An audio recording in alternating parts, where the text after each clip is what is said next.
आज की यह वीडियो है अग्नि पुराण 19वां अध्याय कश्यप आदि के वंश का वर्णन।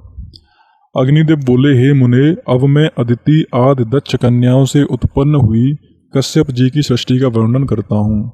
चाक्षुष मनवंतर में जो तुषित नामक 12 देवता थे, वे ही पुनः इस वैवस्वत मनवंतर में कश्यप के अंश से अदिति के गर्भ में आए थे। वे विष्णु, शक्र, इंद्र, त्वष्टा, धाता, अर्यमा, पूषा, विवस्वान, सविता, मित्र, वरुण, भग और अंशु नामक 12 आदित्य हुए। विद्वान बहुपुत्र के उनकी 2 पत्नियों से कपिला, लोहिता आदि के भेद से 4 प्रकार की विद्युत स्वरूपा कन्याएं उत्पन्न हुई। अंगिरा मुनि से उनकी 2 पत्नियों द्वारा श्रेष्ठ ऋचाएं हुई तथा कृशासुके भी उनकी 2 पत्नियों से देवताओं के दिव्य आयुध उत्पन्न हुए। जैसे आकाश में सूर्य के उदय और अस्त भाव बारंबार होते हैं, उसी प्रकार देवता लोग युग युग में कल्प कल्प में उत्पन्न एवं विनष्ट होते रहते हैं। कश्यप जी से उनकी पत्नी दिति के गर्भ से हिरण्यकश्यपु और हिरणाक्ष नामक पुत्र उत्पन्न हुए।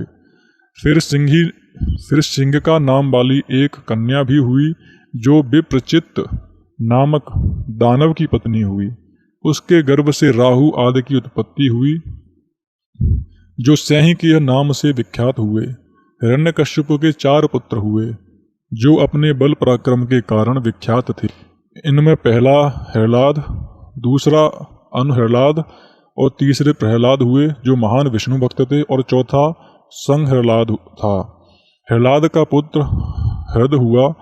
संप्रहलाद के पुत्र आयुष्मान, शिवी और वास्कल थे। प्रहलाद का पुत्र विरोचन हुआ और विरोचन से बलि का जन्म हुआ। हे महामुने, बलि के 100 पुत्र हुए, जिनमें वाणासुर ज्येष्ठ था। पूर्व कल्प में इस वाणासुर ने भगवान उमापति को भक्ति भाव से प्रसन्न कर उन परमेश्वर से यह वरदान प्राप्त किया था कि मैं आपके पास ही विचरता रहूंगा। हिरणाक्ष के 5 पुत्र थे, संबर, शकुनी, द्विमूर्धा, शंख और आर्य। कश्यप जी की दूसरी पत्नी दनु के गर्भ से 100 दानव पुत्र उत्पन्न हुए।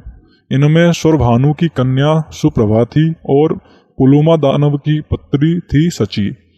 उपदानव की कन्या हयशिरा थी और वृषपर्वा की पुत्री शर्मिष्ठा। पुलुमा और कालका ये 2 वैश्यवानर की कन्याएं थीं। ये दोनों कश्यप जी की पत्नी हुई। इन दोनों के करोड़ों पुत्र थे। प्रहलाद के वंश में 4 करोड़ निवात कवच नामक दैत्य हुए। कश्यप जी की ताम्रा नाम वाली पत्नी से 6 पुत्र हुए। इनके अतिरिक्त काकी, शेनी, भासी, गद्रिका और सुचग्रीवा आदि भी कश्यप जी की भार्याएं थीं। उनसे काक आदि पक्षी उत्पन्न हुए। ताम्रा के पुत्र घोड़े और ऊंट थे। विनता के अरुण और गरुण नामक 2 पुत्र हुए। सुरसा से हजारों सांप उत्पन्न हुए और कद्रु के गर्भ से भी शेष, वासुकी और तक्षक आदि सहस्त्रों नाग हुए। क्रोधवसा के गर्भ से दंशनशील दांत वाले सर्प प्रकट हुए। धरा से जल पक्षी उत्पन्न हुए। सुरभि से गाय भैंस आदि पशुओं की उत्पत्ति हुई।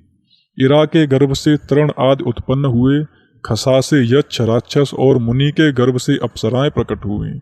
इसी प्रकार अरिष्टा के गर्भ से गंधर्व उत्पन्न हुए।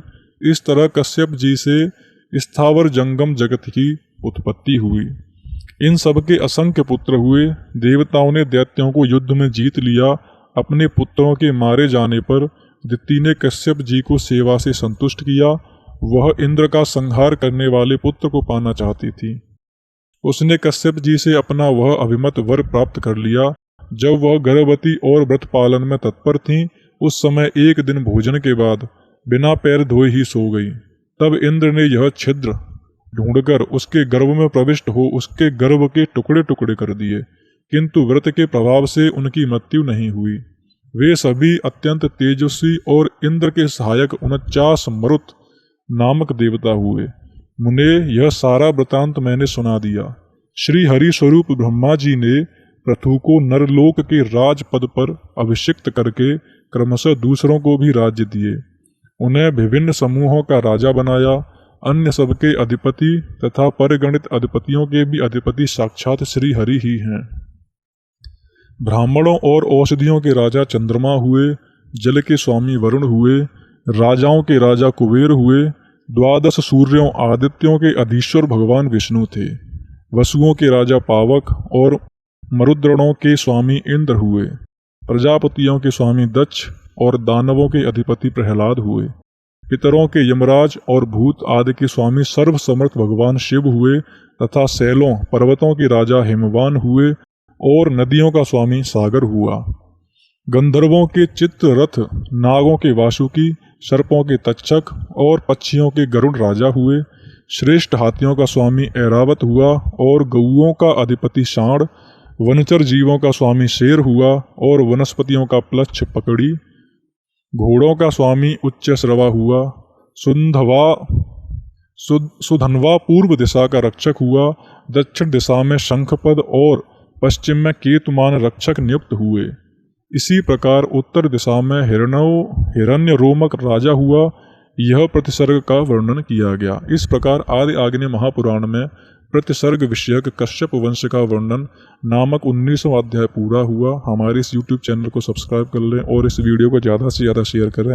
अपने धर्म का प्रचार करने में हमारी सहायता करें। जय श्री राम।